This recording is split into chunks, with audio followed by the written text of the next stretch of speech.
Pakistan diary کے آج کے اہم موضوعات اس طرح ہیں۔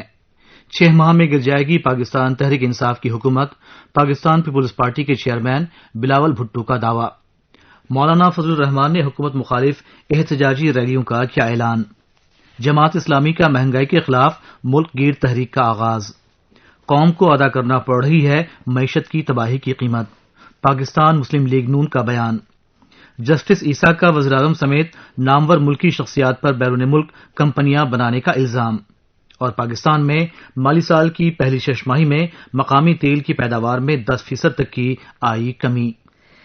پاکستان میں عمران حکومت کو ابتدائی دنوں سے ہی حزب اختلاف کی تنقید کا سامنا کرنا پڑ رہا ہے۔ ایکسپریس ٹریبیون میں شائع رپورٹ کے مطابق پاکستان پیپلز پارٹی کے چیئرمین بلال بھٹو زرداری نے دعویٰ کیا ہے کہ موجودہ حکومت 6 ماہ میں گر جائے گی۔ اخبار کے مطابق لاہور میں صحافیوں سے ملاقات کے دوران پاکستان پیپلز پارٹی کے چیئرمین نے کہا کہ یہ ٹھیکے پر حاصل کی گئی حکومت ہے۔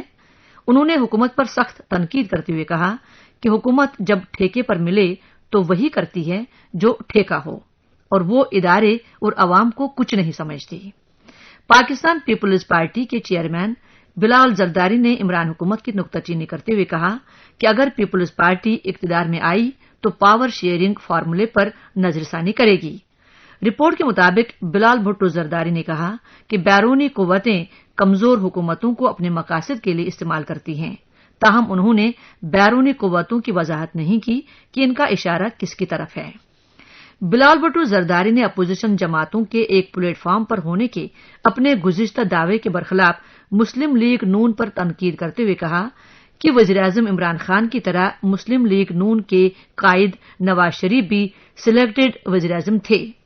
اخبار کے مطابق ان کا کہنا تھا کہ مسلم لیگ نون قانون سازی کو زیادہ اہمیت نہیں دیتی، جبکہ اپوزیشن لیڈر کا کردار اہم ہوتا ہے، جس کو اسپیکر بھی اہمیت دیتا ہے۔ مہنگائی سے متعلق چیئرمین پاکستان پیپلز پارٹی بلال بھٹو زرداری نے کہا کہ مہنگائی ابھی شروع ہوئی ہے، ختم نہیں ہونے جا رہی ہے۔ بلال بھٹو کا کہنا تھا کہ ان کی پارٹی کا کوئی بھی رکن پی ٹی آئی اور بین الاقوامی مالیاتی فنڈ کے معاہدے کو تسلیم نہیں کرتا، اور یہ کہ اس معاہدے کو پھینک دیا جانا چاہیے۔ واضح ہے کہ اس سے پہلے بلال بھٹو زرداری نے لاہور میں صحافیوں سے بات کرتے ہوئے مطالبہ کیا تھا کہ حکومت بین الاقوامی مالیاتی فنڈ سے دوبارہ مذاکرات کر کے عوام کے مفاد میں معاہدہ کرے۔ اسی دوران عمران حکومت کو تنقید کا نشانہ بناتے ہوئے سندھ کے وزیر اعلیٰ مراد علی شاہ نے کہا ہے کہ وفاقی حکومت مکمل طور پر ناکام ہو چکی ہے۔ جیو نیوز میں شائع ایک رپورٹ کے مطابق مراد علی شاہ نے کہا ہے کہ عمران حکومت نے وعدوں کے باوجود عوام کو کوئی فائدہ نہیں پہنچایا۔ انہوں نے مزید کہا کہ حزب اختلاف کی بجائے حکمران جماعت کے اتحادی اور پی ٹی آئی کے ہی اراکین اسمبلی قیادت سے ناراض ہیں، لہذا حکومت زیادہ دن نہیں چل سکے گی۔ اخبار کے مطابق مراد علی شاہ نے کہا کہ ملکی عوام مہنگائی کے بوجھ تلے دبی ہوئی ہے، اور یہ کہ عمران حکومت کے وعدوں کے باوجود عوام کو کوئی فائدہ حاصل نہیں ہوا۔ انہوں نے کہا کہ اسمبلی کے اندر ان ہاؤس تبدیلی آئینی اور جمہوری طریقے سے آئے گی، اور یہ کہ دیگر سیاسی جماعتوں سے مشاورت کے بعد احتجاجی تحریک کا اہتمام کریں گے۔ دوسری جانب مسلم لیگ نون کی ترجمان مریم اورنگزیب نے نیشنل اکاؤنٹیبلٹی بیورو نیب کو تنقید کا نشانہ بنایا ہے۔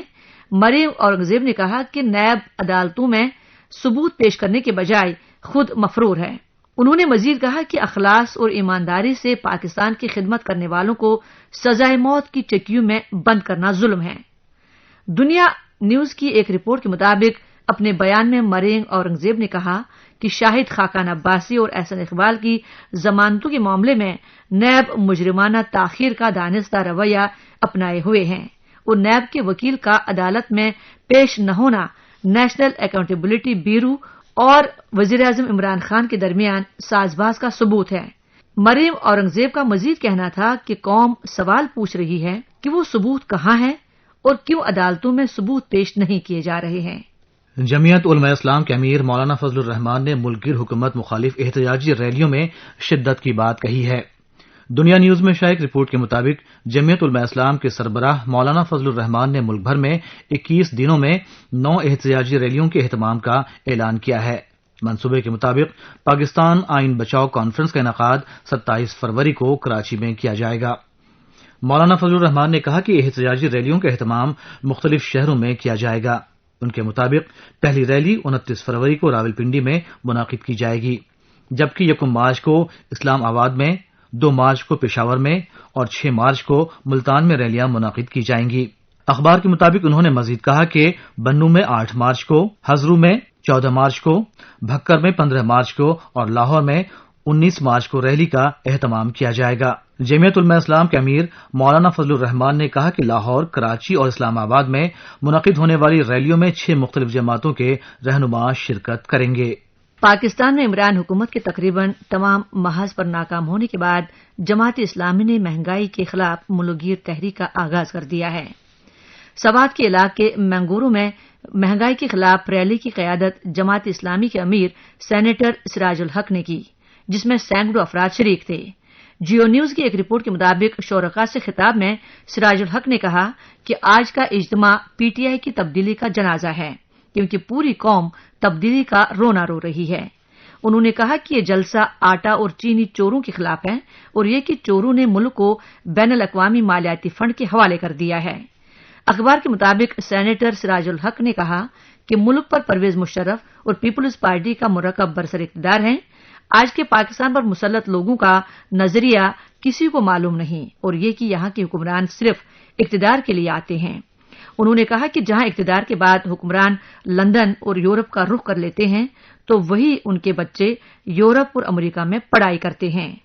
سراج الحق کا کہنا تھا کہ IMF کے اہلکار پاکستان کا معاشی نظام چلا رہے ہیں۔ سراج الحق نے سوال کیا کہ جب وزیراعظم کا گزارا 2 لاکھ روپے میں مشکل ہے تو غریب 15,000 روپے میں کیسے گزارا کریں؟ انہوں نے کہا کہ موجودہ حکمران کرونا وائرس سے زیادہ خطرناک ہے۔ اخبار کی رپورٹ کے مطابق سراج الحق کا کہنا تھا کہ وزیراعظم عمران خان ہر محاذ پر ناکام ہو چکے ہیں اور یہ کہ ان کا کوئی ایجنڈا نہیں ہے۔ انہوں نے کہا کہ وزیراعظم عمران خان خود ہی کہتے تھے کہ مہنگائی آئے تو سمجھ لینا حکمران چور ہے۔ وفاقی حکومت کو تنقید کا نشانہ بناتے ہوئے جماعت اسلامی کے امیر نے کہا کہ ذخیرہ اندوز چور وزیراعظم کے دائیں اور بائیں بیٹھے ہیں۔ مہنگائی کے بارے میں انہوں نے کہا کہ دواؤں کی قیمتوں میں 200% اضافہ کر دیا گیا ہے۔ اخبار لکھتا ہے کہ ملک میں مہنگائی کا جن بے قابو ہو گیا ہے اور جنوری 2020 میں مہنگائی کی شرح 14.6% رہی، جو پاکستان تحریک انصاف حکومت میں سب سے زیادہ ہے۔ روزگار کے تعلق سے سینیٹر سراج الحق نے عمران حکومت کی نکتہ چینی کرتے ہوئے کہا کہ روزگار دینے کے بجائے وفاقی حکومت نے 22 لاکھ شہریوں کو بے روزگار بنا دیا ہے۔ انہوں نے کہا کہ ہماری مجموعی گھریلو پیداوار افغانستان سے بھی کم ہے۔ امیر جماعت اسلامی کا مزید کہنا تھا کہ IMF کی ایما پر قیمتوں کا تعین قوم سے زیادتی ہے۔ مسلم لیگ نون کے صدر شہباز شریف نے عمران حکومت کی نکتہ چینی کرتے ہوئے کہا ہے کہ پاکستان میں معیشت کی تباہی کی قیمت قوم ادا کر رہی ہے اور یہ کہ حکومتی فیصلے معیشت کے گلے کا پھندا بن گئے ہیں۔ دنیا نیوز کی ایک رپورٹ کے مطابق شہباز شریف نے وزیراعظم عمران خان کی نکتہ چینی کرتے ہوئے کہا کہ معیشت مر رہی ہے اور وزیراعظم عمران خان کی بےحسی عروج پر ہے۔ پاکستان مسلم لیگ نون کے صدر اور قائد حزب اختلاف شہباز شریف نے معاشی تباہی، مہنگائی اور بے روزگاری پر اظہار افسوس کرتے ہوئے کہا کہ غریب کا نہ گھر بچا، نہ دکان، نہ فیکٹری، نہ صنعت اور نہ ہی کاروبار۔ رپورٹ کے مطابق شہباز شریف نے مزید کہا کہ قوم نے دیکھ لیا کہ گالیاں دینے سے ملک، صنعت، کاروبار، روزگار اور گھر نہیں چلتے اور یہ کہ معیشت بچانے کے لیے فیصلہ قوم کو کرنا ہے اور اس کے لیے قومی اتحاد کی ضرورت ہے۔ انہوں نے مزید کہا کہ اس وقت تاریخ کا سب سے بڑا بجٹ خسارہ، تیز ترین قرض، کم ترین شرح ترقی معیشت کی تباہی کی علامتیں ہیں۔ شہباز شریف نے کہا کہ مہنگائی 14% اور پالیسی شرح 13.25% کر دینا ہی ملک دشمنی ہے۔ پاکستان سپریم کورٹ کے جسٹس قاضی فائز عیسیٰ نے الزام عائد کیا ہے کہ وزیراعظم عمران خان سمیت کئی سیاستدانوں کی بیرون ملک کمپنیاں ہیں جنہیں ظاہر نہیں کیا گیا ہے۔ جیو نیوز کی ایک رپورٹ کے مطابق جسٹس فائز عیسیٰ کی جانب سے سپریم کورٹ میں فیض آباد دھرنا معاملے میں جمع کیے گئے جواب میں انہوں نے کہا ہے کہ کئی نمایاں شخصیات نے بیرون ملک کمپنیوں کے ذریعے غیر ملکی جائیدادوں کو چھپا رکھا ہے۔ اپنے جواب میں جسٹس قاضی فائز عیسیٰ نے کہا کہ موجودہ وزیراعظم عمران خان بھی ان نمایاں شخصیات میں شامل ہیں۔ کیونکہ وزیراعظم نے خود اپنی اہلیہ اور بچوں کے اثاثے ظاہر نہیں کیے ہیں۔ جسٹس قاضی فائز عیسیٰ نے کہا کہ فیض آباد دھرنا نظر ثانی معاملے میں میری ذات پر الزامات لگائے گئے اور یہ کہ الزامات غلط ثابت ہونے پر توہین عدالت کی کارروائی ہو سکتی ہے۔ جسٹس قاضی فائز نے کہا کہ سپریم کورٹ توہین عدالت مقدمے میں سابق وزیراعظم کو سزا دے چکی ہے اور فیض آباد دھرنا نظر ثانی معاملے کی تیاری سے chairman P T I Imran Khan لا علم نہیں ہیں۔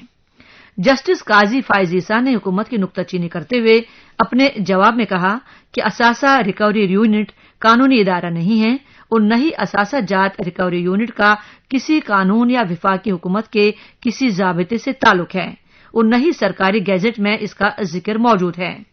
خیال رہے کہ وفاقی حکومت نے سپریم کورٹ کے جسٹس قاضی فائز عیسیٰ اور ہائی کورٹ کے 2 ججز کے خلاف سپریم جوڈیشل کونسل میں ریفرنس دائر کر رکھے ہیں۔ حکومتی ذرائع کے مطابق ان ججوں میں لاہور ہائی کورٹ اور سندھ ہائی کورٹ کے ایک جج بھی شامل تھے۔ اخبار کے مطابق پہلے ریفرنس میں جسٹس فائز عیسیٰ اور ایک دیگر جج پر بیرون ملک جائیداد بنانے کا الزام عائد کیا گیا ہے۔ جسٹس فائز عیسیٰ کے تحریری جواب میں کہا گیا ہے کہ پہلا ریفرنس دائر ہونے سے 2 ماہ قبل وزیراعظم عمران خان کی پاکستان تحریک انصاف اور متحدہ قومی موومنٹ نے کہا تھا کہ درخواست گزار یعنی جسٹس قاضی فائز عیسیٰ جج بننے کے اہل نہیں ہیں کیونکہ انہوں نے فیض آباد دھرنے کا فیصلہ تحریر کیا تھا۔ اس میں کہا گیا ہے کہ 7 مارچ 2019 کو پی ٹی آئی اور ایم کیو ایم نے فیض آباد دھرنے کے فیصلے کے خلاف نظر ثانی کی درخواستیں دائر کی تھیں۔ وفاقی حکومت کو تنقید کا نشانہ بناتے ہوئے اپنی درخواست میں جسٹس قاضی فائز عیسیٰ نے کہا تھا کہ وہ کوئی بھی ریفرنس کا سامنا کرنے کو تیار ہیں اگر وہ قانون کے مطابق ہو، لیکن انہوں نے افسوس کا اظہار کیا تھا کہ ان کی اہلیہ اور بچوں کو مبینہ طور پر اذیت کا نشانہ بنایا گیا۔ ریفرنس دائر کرنے کی خبر کے بعد جسٹس قاضی فائز عیسیٰ نے صدر ڈاکٹر عارف علوی کو خطوط لکھے تھے۔ پہلے خط میں انہوں نے کہا تھا کہ ذرائع ابلاغ میں آنے والی مختلف خبریں ان کی کردار کشی کا باعث بن رہی ہیں، جس سے منصفانہ ٹرائل میں ان کے قانونی حق کو خطرات کا سامنا ہے۔ پاکستان کو ان دنوں مقامی تیل کی پیداوار میں کمی کا سامنا ہے۔ ڈان نیوز میں شائع رپورٹ کے مطابق رواں مالی سال کی پہلی 6 ماہی میں مقامی سطح پر پیٹرولیم مصنوعات کی پیداوار میں 10% تک کمی درج کی گئی ہے، جس کی وجہ سے اس کی برآمدات میں بھی کمی آئی ہے۔ رپورٹ کے مطابق خام تیل کی درآمدات میں 2 ہندسوں تک کی کمی آئی تھی، جس کی وجہ سے رواں مالی سال کی پہلی 6 ماہی میں مقامی ریفائنریز میں پیٹرولیم مصنوعات کی پیداوار میں گراوٹ آئی ہے۔ پاکستان کے ادارہ شماریات کے اعداد و شمار کے مطابق پیٹرول اور ہائی سپیڈ ڈیزل میں بالترتیب 8.68% اور 10.21% کمی آئی، جس کی وجہ سے 11 پیٹرولیم مصنوعات کی پیداوار میں بھی کمی دیکھی گئی۔